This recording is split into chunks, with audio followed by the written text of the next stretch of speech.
ஜல்லிக்கட்டு புரட்சி போன்று அரசியலில் ஒரு புரட்சியா? ஆனால் அவன் இப்படி ஒரு டேக்லைன் போட்டு வீடியோ போட்டிருக்காங்க அப்படின்னு பார்க்குறீங்களா? உண்மையாகவே மெரினா ஜல்லிக்கட்டு போராட்டத்துக்கு ஒரு தன்னிச்சையாக ஒரு கூட்டம் கூடிச்சு இல்லையா?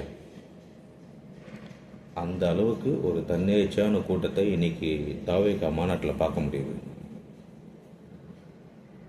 சூப்பரான மேட்டரில் இது. ஏன் அப்படின்னா, ஒரு ரசிகர் அப்படின்றவங்க வந்து ஒரு சினிமா மோகத்தில் ரசிகரை ஒரு நடிகரை பார்க்குறதுக்கு போவாங்க, சினிமா போவாங்க, பேனர் அடிப்பாங்க, போஸ்ட் ஓட்டுவாங்க, அப்படியே கடந்து அவங்க வாழ்க்கை அப்படியே போயிட்டே இருக்கும். ஆனால் இன்றைக்கி எம்ஜிஆர் அவர்களுக்கு அப்புறம் விஜய் அவர்கள் தன்னுடைய ரசிகர்களை வெறும் பேனர் அடிக்கவும் போஸ்டர் அடிக்கவும் மட்டும் பயன்படுத்தாமல் அவங்கள அரசியல் படுத்துகிறார்ல, அது ரொம்ப முக்கியமான ஒரு விஷயம் இல்லையா? அதை நம்ம வரவேற்றே தீரணும் இல்லையா? இது புரட்சி தானே. இது புரட்சி இல்லைன்னா நீங்கள் வேறு எது புரட்சி சொல்லுவீங்க? ஒரு ரசிகர் கூட்டத்தை ஒரு 15 வருஷத்துக்கு முன்னாடியே நற்பணி இயக்கமாக மாற்றி மக்கள் பணி செய்ய வச்சு இன்றைக்கி இந்த 2026 தேர்தலுக்கு அவங்கள அரசியல் படுத்தி கொண்டு வர்றது இருக்குல்ல, அது ஒரு புரட்சி தானே.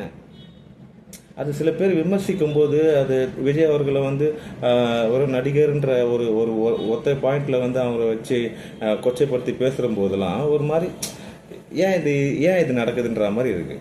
ஏன் இப்படி மாறிட்டாங்கன்ற மாதிரி இருக்குது. அண்ணன் சீமான் நம்மெல்லாம் எனக்கு ஒரு மிகப்பெரிய மரியாதை இருக்குது. தமிழ் தேசியத்துக்கு அவர் ரொம்ப முக்கியமான ஒரு ஆளாக நான் பார்க்குறேன். ஆனாலும் விஜய் அவர்களை பற்றி அவருடைய சமீப கால கருத்துக்கள் வந்து ஏற்றுக்க முடியல. ஏன்னா அவர் தமிழ் தேசியம், தமிழர்கள், தமிழ்னு பேசக்கூடிய ஒரு ஆள், ஒரு தமிழன் இவ்வளோ பெரிய மாசோட அரசியலுக்குள்ளே வந்து ஒரு புரட்சி பண்ணும்போது அதுக்கு நம்ம வரவேற்கணும் தாங்க. ஆரம்பத்தில் வரவேற்றீங்க, இப்போ அது எப்படியா இந்த சேஞ்ச் ஓவருன்னு எனக்கு தெரியல. அண்ணாமலை எனக்கு மரியாதை நிறைய இருக்கிறதுனால நான் வந்து இதோட அவரை பற்றி பேச நிறுத்திக்கிறேன். வரட்டுங்க, ரசிகர் தான். விஜய் அவர்கள் மேலே இருக்க மோகத்திலே வரட்டும், வந்து கற்றுக்குவாங்க, கற்றுக்கிட்டு மக்கள் பணி செய்யட்டும். அதில் ஏதாவது குறை இருந்தால் அப்போ சொல்லுங்கள், பேசுங்க. அதை விட்டு வரும்போதே பதறக்கூடாது. விஜய் அவர்கள் வெறும் நடிகர் மட்டும் கிடையாது, பல போராட்டங்களில் கலந்துருக்காரு, மக்கள் போராட்டத்தில் நின்று இருக்காரு, மக்கள் பணி செஞ்சுருக்காரு, நற்பணி செஞ்சுருக்காரு. இவ்வளவும் செஞ்சுட்டு தான் அவர் அரசியலுக்குள்ளே வந்திருக்காரு. இன்னைக்கு அவரை வரவேற்போம். பதறாமல் வழிவிடுங்க. அடுத்த தலைமுறை அரசியல்வாதிகளுக்கு வழிவிடுங்க. தாவேகா மாநாட்டுக்கு வாழ்த்துக்கள்.